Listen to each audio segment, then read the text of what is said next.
Imagine um homem cercado por chamas, não como punição comum, mas como martírio, como testemunho, como grito silencioso que ecoaria por séculos.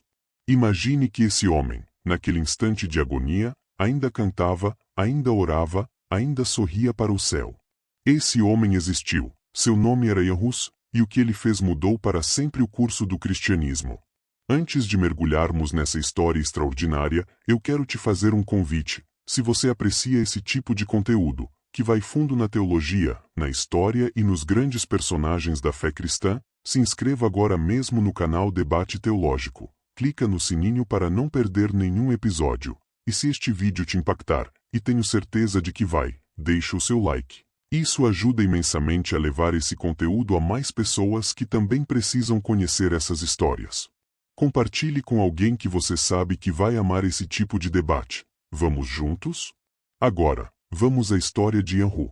Era o século XIV, a Europa estava em convulsão, a peste negra havia varrido um terço da população do continente, os campos estavam cobertos de mortos, as cidades, de desespero, e a Igreja Católica, que deveria ser o porto seguro da humanidade sofrida, estava ela mesma doente, podre por dentro.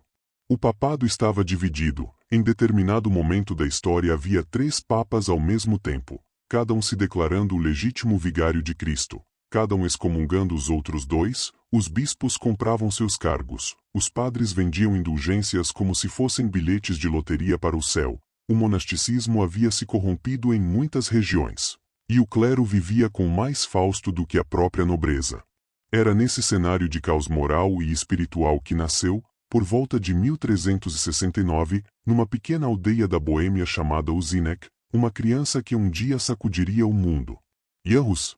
O nome o significa, em tcheco, ganso, e o próprio Jan, mais tarde, faria uma profecia irônica e poderosa. Vocês estão assando um ganso agora, mas daqui a 100 anos, um cisne virá que não poderá ser assado nem afogado. Muitos historiadores veem nessa frase uma profecia sobre Martinho Lutero, que um século depois iniciaria a Reforma Protestante. Mas não corramos além da história. Jan cresceu numa família humilde. Sua mãe era uma mulher de fé simples e profunda, e foi ela quem primeiro plantou no coração do menino o amor pelas coisas de Deus. Conta a tradição que, quando Jan era ainda criança, sua mãe o levava à catedral e ali o ensinava a dobrar os joelhos diante de Deus com reverência e sinceridade. Esse seria o fundamento de toda a vida de Jan Hus. Uma fé pessoal, direta, sem mediação corrompida, uma fé que, mais tarde, o colocaria em rota de colisão direta com o poder mais absoluto de sua época. Graças ao talento intelectual que se destacou desde cedo, Jan Hus conseguiu bolsas de estudo e foi estudar na Universidade de Praga, a mais prestigiada instituição de ensino da Europa Central naquele tempo.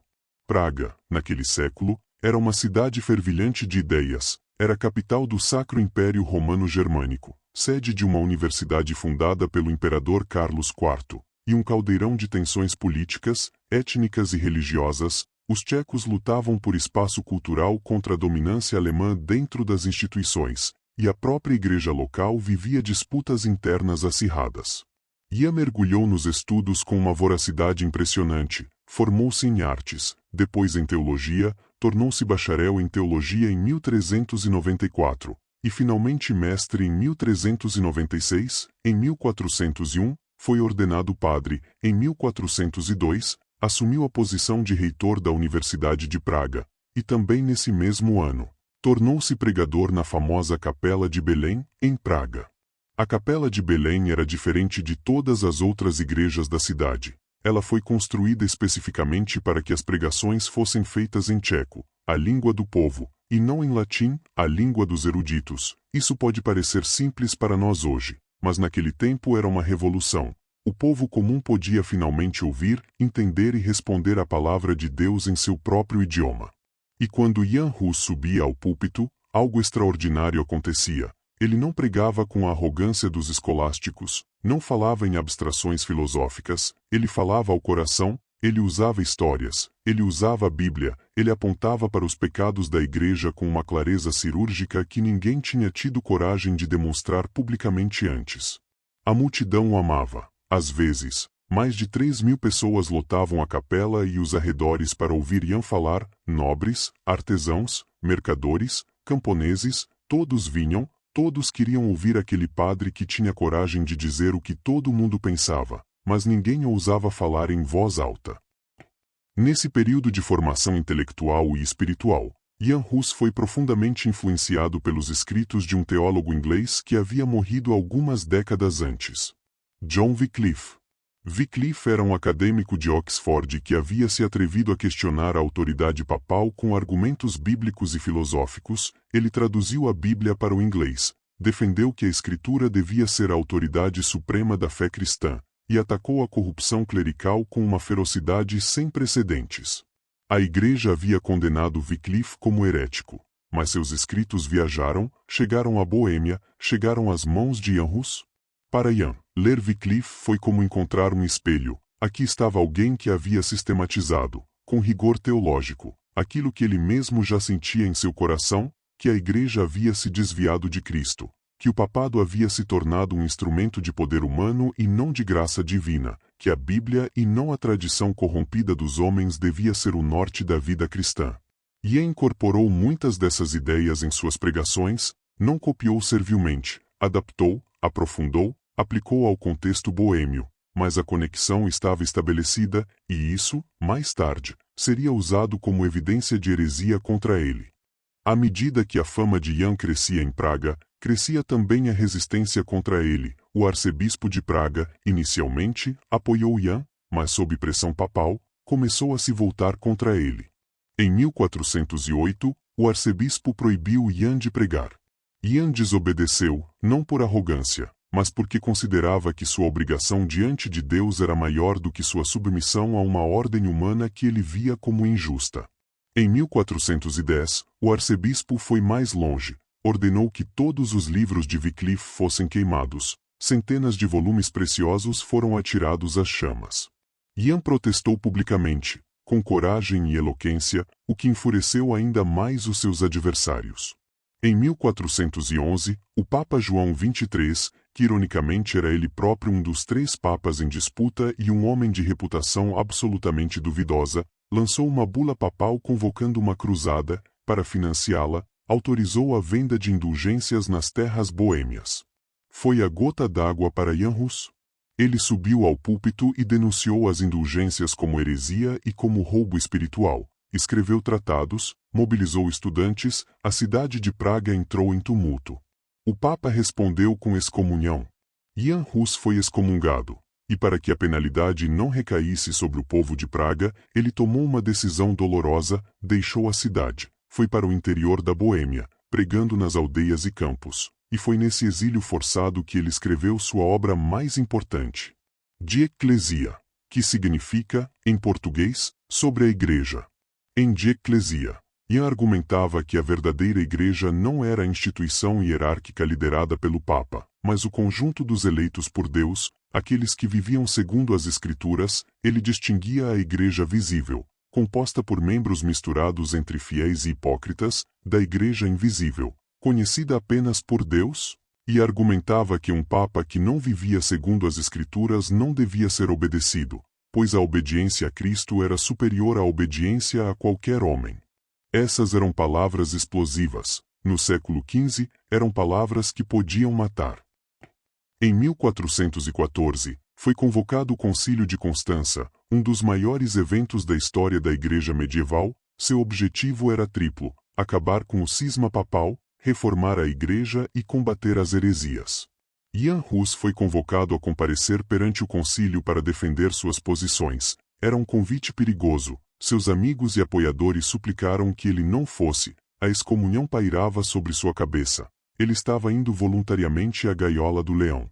Mas Jan acreditava que tinha a razão da Escritura do seu lado. Acreditava que, se pudesse apresentar seus argumentos livremente, seria capaz de convencer os prelados reunidos. E o próprio imperador Sigismundo lhe ofereceu um salvo-conduto, uma garantia imperial de que poderia comparecer, falar e retornar em segurança. Jan Hus aceitou. Em novembro de 1414, partiu para Constança, que ficava na atual Alemanha, às margens do lago de mesmo nome. Mas a armadilha já estava montada. Chegando a Constança, Jan foi brevemente hospedado na cidade, mas em dezembro de 1414, foi preso. O salvo-conduto imperial foi simplesmente ignorado. Os membros do concílio argumentaram que promessas feitas a hereges não precisavam ser honradas. Sigismundo, pressionado pelos prelados, não teve coragem de insistir em sua proteção. Jan foi jogado numa cela úmida e fria, às margens do Reno. Sua saúde se deteriorou rapidamente, mas sua fé permaneceu inabalável. Durante meses, foi submetido a interrogatórios. Seus escritos foram analisados, distorcidos, retirados de contexto, acusações foram fabricadas. E em junho de 1415, foi-lhe apresentada uma lista de artigos que deveria retratar, simplesmente negar, publicamente, tudo o que havia ensinado e escrito. Jan pediu que lhe mostrassem, pelas escrituras, onde havia errado. Se errasse, ele se retrataria, mas não se retrataria por pressão política ou por medo. Diante de uma assembleia de centenas dos mais poderosos homens da Igreja Ocidental, Jan Hus disse, com voz firme: "Não retrato aquilo que nunca ensinei, e não condenarei como heresia aquilo que a Escritura não condena." Essa frase custou-lhe a vida. 6 de julho de 1415, uma data que ficaria para sempre gravada na história do cristianismo. Jan Hus foi levado para uma cerimônia de degradação. Bispos o vestiram com trajes sacerdotais, apenas para arrancá-los um a um de seu corpo, simbolizando a remoção de cada ordem clerical que havia recebido. Colocaram em sua cabeça uma coroa de papel com figuras de demônios e as palavras: "Herearca, líder de hereges."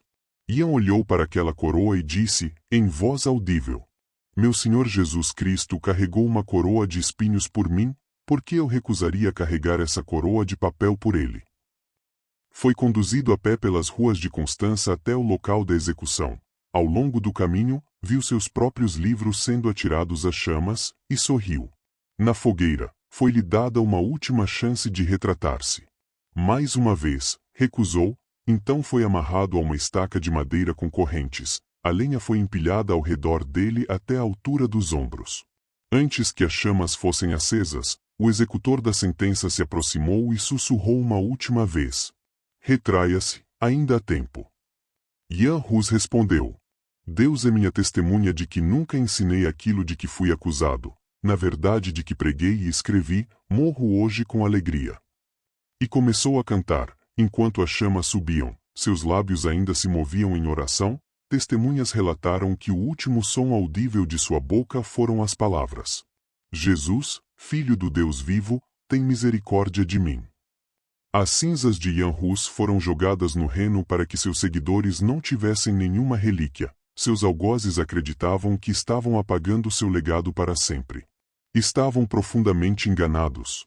A execução de Jan Hus não silenciou a Boêmia, pelo contrário, a acendeu.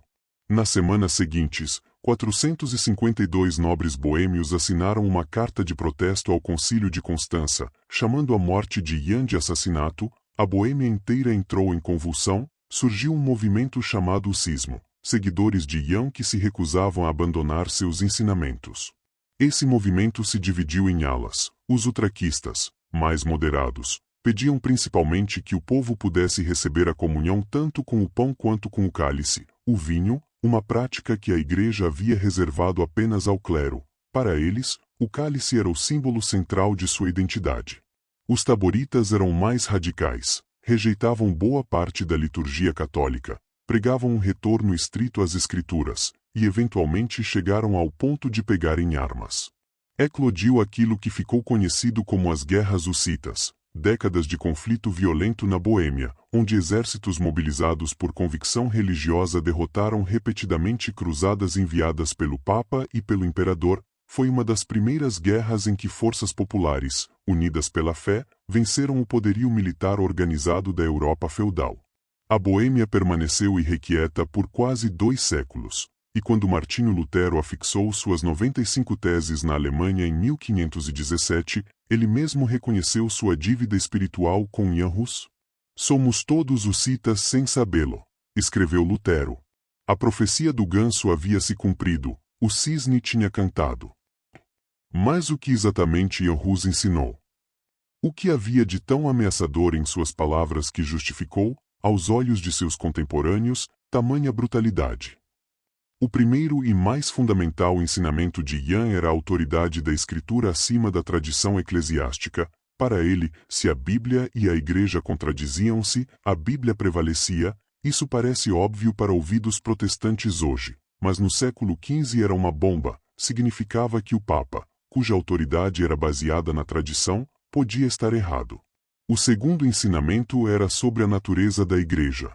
Ian distinguia a Igreja visível da invisível. Afirmava que pertencer à instituição não garantia salvação, que havia papas e bispos que não eram membros do corpo de Cristo, que a salvação dependia da eleição de Deus e da fé vivida segundo as Escrituras, e não do ato de pagar indulgências ou comprar cargos eclesiásticos.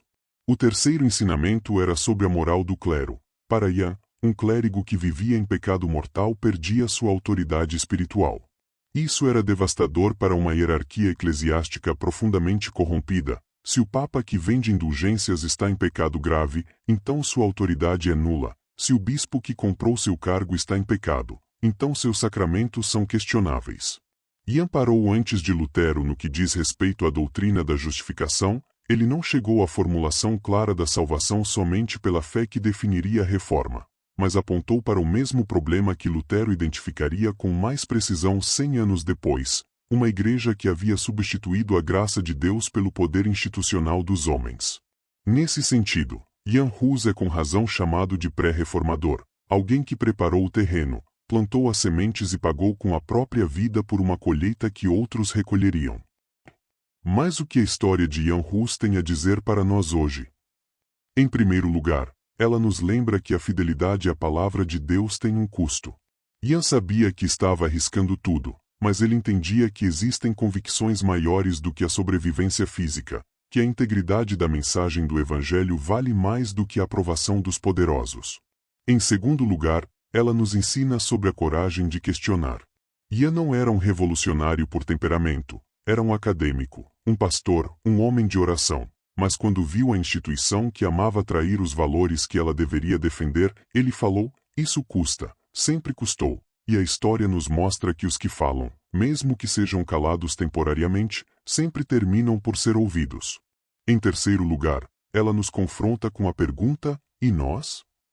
Existem falsidades que aceitamos sem questionar porque a pressão social é grande demais?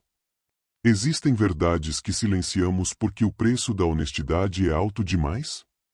Ian Hus foi queimado. Nós raramente enfrentamos ameaças tão extremas, mas o princípio é o mesmo: fidelidade à verdade, mesmo quando a verdade é inconveniente. Em quarto lugar, a história de Ian nos lembra que nenhum martírio é desperdiçado. O sangue dos mártires, como dizia Tertuliano séculos antes, é a semente da Igreja. Cada vez que o Evangelho foi suprimido pela força, ele ressurgiu com ainda mais vigor. Isso não é acidente, é a promessa do próprio Cristo. As portas do inferno não prevalecerão. E por fim, Ian nos desafia a conhecer o que cremos e por quê. Ele não morreu por tradição, não morreu por lealdade institucional. Morreu por convicções bíblicas que havia examinado com rigor, orado com profundidade e vivido com integridade. Há algo profundamente inspirador em um ser humano que sabe não apenas o que acredita, mas por que acredita, e que está disposto a ficar de pé nessa crença até o fim. Séculos depois, a história começou a ser corrigida. Em 1999, o Papa João Paulo II fez algo notável, expressou profundo pesar pela cruel morte de Ian Hus e reconheceu que ele havia sido uma figura de notável coragem moral, que lutou contra a corrupção da Igreja. Não foi uma canonização, não foi uma admissão formal de erro judicial, mas foi um gesto carregado de significado. Na República Tcheca, Ian Hus é até hoje considerado um herói nacional. Há uma estátua imponente dele na Praça da Cidade Velha, em Praga, a mesma praça que foi palco de tantos dramas históricos que ele influenciou. O dia 6 de julho, aniversário de sua execução, é feriado nacional na República Tcheca. A Igreja Morávia, herdeira espiritual do movimento Cita, ainda existe e floresce até hoje, com comunidades em todo o mundo. E a cada vez que um cristão afirma que a Escritura tem autoridade sobre a tradição, cada vez que alguém levanta a voz contra a corrupção dentro da Igreja, cada vez que um pregador ousa dizer o que é impopular porque é verdadeiro, algo do espírito de Jan Hus está vivo naquele momento. Jan Hus morreu numa sexta-feira, em julho de 1415. Morreu com uma canção nos lábios e uma paz no rosto que desconcertou até seus algozes. Morreu como um homem que havia vivido a sério, que havia tomado sua fé a sério, a Bíblia a sério, as almas que pastoreava a sério, e o julgamento de Deus a sério. Ele não buscou o martírio, mas quando chegou, não o recusou, porque havia algo que ele valorizava mais do que sua própria vida, a integridade do testemunho do Evangelho. Nós vivemos num tempo em que raramente somos chamados a esse tipo de coragem extrema, mas somos chamados, a cada dia, a pequenas fidelidades, a dizer a verdade quando a mentira é mais confortável, a defender o que é certo quando o que é errado é mais popular, a manter a integridade quando a conveniência pede o contrário. Jan Hus nos lembra que não estamos sozinhos nessa luta. Há uma nuvem de testemunhas que veio antes de nós, e que viu o que significa andar por fé, não por vista, até o fim. E com isso chegamos ao final de mais um episódio do Debate Teológico. Se essa história tocou o seu coração, se ela acendeu em você a mesma chama que Jan Hus não deixou se apagar, então eu te peço de coração que você tome uma ação agora mesmo, compartilhe esse vídeo, manda para aquele amigo que ama história e teologia, posta no seu story, porque histórias como essa precisam ser ouvidas. E se você ainda não faz parte dessa comunidade, esse é o momento. Aperta o botão de inscrição, ativa o sininho, e entra para o debate teológico. Aqui a gente não discute a fé de forma superficial. Aqui a gente mergulha, aqui a gente questiona, aqui a gente busca a verdade com a seriedade que ela merece. Jan Hus foi queimado, mas a sua mensagem sobreviveu, o ganso foi assado, o cisne cantou, e a chama que ele acendeu ainda arde, em nós, quando nos recusamos a silenciar o que deveria ser dito. Até o próximo episódio, que Deus te guarde.